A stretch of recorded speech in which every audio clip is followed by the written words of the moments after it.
Hello. I'm very nervous. I also have a frog in my throat. I'm wearing a top also. This is my first video of 2023 to attempt to recreate Megan the doll from the new movie. I'm excited and nervous at the same time because it's the first paint of 2023. It's the first time I'm doing a little tutorial, so I don't really know what I'm doing. I have no plan for today apart from let's get back into the swing of things. So everything's a mess. Everywhere's a mess because it's been Christmas and I was so ill. I've been so poorly. So you can help me.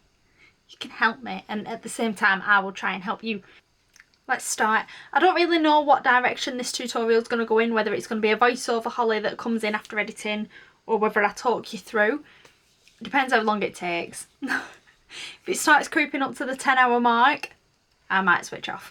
So yeah, we'll try. We'll try together. We can do this. First things first. Tools, what I am using. I am going to body paint her scarf and her top and a bit of her sleeves, just because it's quite a simple costume. If I were to buy the cosplay online, it's like 200 quid. No, not for me. So yeah, we're going to body paint. So I'm going to use my trusty MAKEUP palette. I love it. For body painting, this is the one I recommend. I find myself sat here for over 10 hours wearing a body paint. Doesn't crack. And some paints that I've used that are extremely pigmented cracks after a few hours. Love it. Right, so I'm using my trusty MAKEUP palette and I'm going to start mapping out bits. I might come back and talk, but I might speed through this bit and just tell you what I'm doing. I'm also going to be recording for TikTok at the same time. So you might see snippets of that. Or I might edit them out. I don't know. Okay, so I recorded some TikTok bits and now we're going to crack on. I'm going to cover my brows, take a PRITT stick and a mirror very close to my face. Hopefully I don't block out the shot because I'm blind. I can't see anything unless it's like here.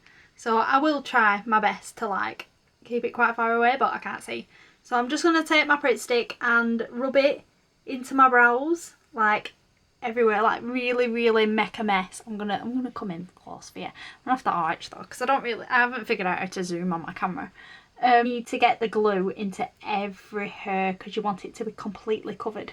My trick that I've learnt just myself is taking like the back of your tweezers and just scraping like as much of the glue off. I just like put it on like the back of my hand, but if you scrape that glue off, one, you're flattening your eyebrow hairs down, but two, you're taking off the excess product, meaning that it's going to be lots of thin dry layers rather than a few thick layers that may not dry completely. Neatening up around the edges in between each layer, and then there's not loads of excess product or thick edges that you then have to hide later.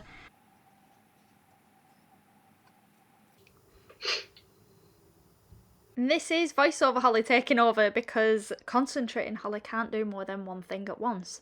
So here I'm just mapping out where I want the collar and the bow and stuff to go with white face paint. This doesn't have to be perfect. Just slap it on. Constantly looking at reference images though, more than one, because you want to know how the garment moves.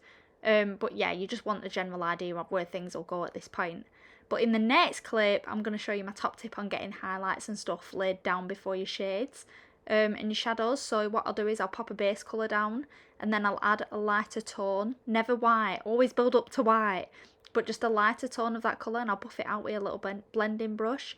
And what that'll do is it'll add movement and texture before you even start going in with like shading and stuff. Like here you can see it just adds that little bit more. So yeah, top tip, there we go, to make it look like it's not just flat on your body. I'm back because my camera died and I thought I had a backup battery and it turns out I didn't. So we've made progress. So I'm gonna run you through what I've done. So basically I put all the flat colour down, and then I used like a mix of different browns and stuff to get the shading. The best bit of advice I can give you with shading and highlights and stuff, like it's nowhere near finished, but is when your paint is wet, so when you're adding the base paint on, go in with your lighter paints at the same time, not your darker ones, don't touch it with your darker ones yet. Your lighter paints, these bits here, add those in when your base colour's down, and then as soon as that's dry, start with your shading with your eyeshadow. Yes, so we'll carry on now. I'm currently doing her tie, so it's that tie there. So I'm currently painting that on, and hopefully it is resembling it somewhat. I think I'm about, how much time did I start? 10, 11, 12, 1, 2, 3, 4, 5, 6. I'm 8 hours in already. Yeah. Oh my god. And I'm back, so I'm adding low lights here. I don't usually go in with black until the very end, so this is greys and stuff. But I do have a tip for the next bit. If you want to add texture, I use one of them fan brushes, look. And it adds loads of like grainy texture and stuff to your garments. It's really good. I use it for everything. We have progressed. It's a few hours later. I forgot to press film. Basically, it did go in, it's a black here, on the sleeves, but we're at this point now. So we are moving on to the face. I've put orange on my eyebrows to cancel out the dark hairs. Megan is a robot, so her skin, I'm guessing, is silicone. So I have everything that's full coverage in front of me. I have tried, for the first time, the Pore Blur primer from Revolution. It did bits, not gonna lie, like, it's filled some holes. So yeah, but we've got to try and look like that. I don't think it's going to work. My chair's so squeaky. But I can't change it because I'm too superstitious, and I started my career with this chair. So I can't change it now. Because I will fail if I get rid of the chair. So yes, you know what is good? The Vive. The Vive concealer is the thickest concealer I own. Not thick like texture, like it covers everything. It's beautiful. So yes.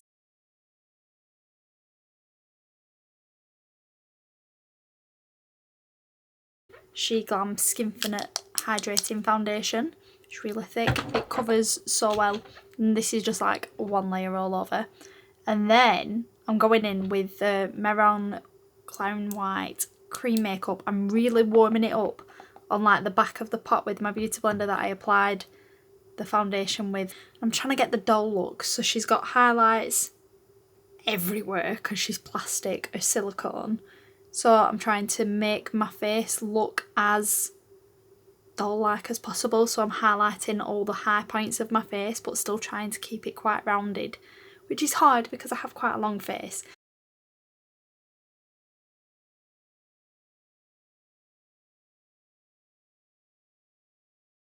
So far, I've managed, I think, to somewhat create like a fake lower lid. Just by adding like the same colour as my tear duct into the corner and then adding that bit there. I don't know what I'm doing. I'm making it up as I go along. And I'm just hoping it makes sense in the end.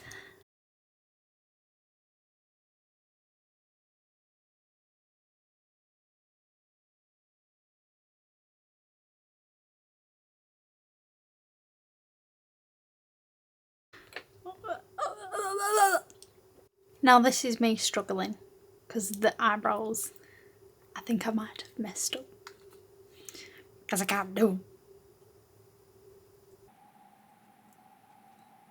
The wig is on and now all that is left is contact lenses.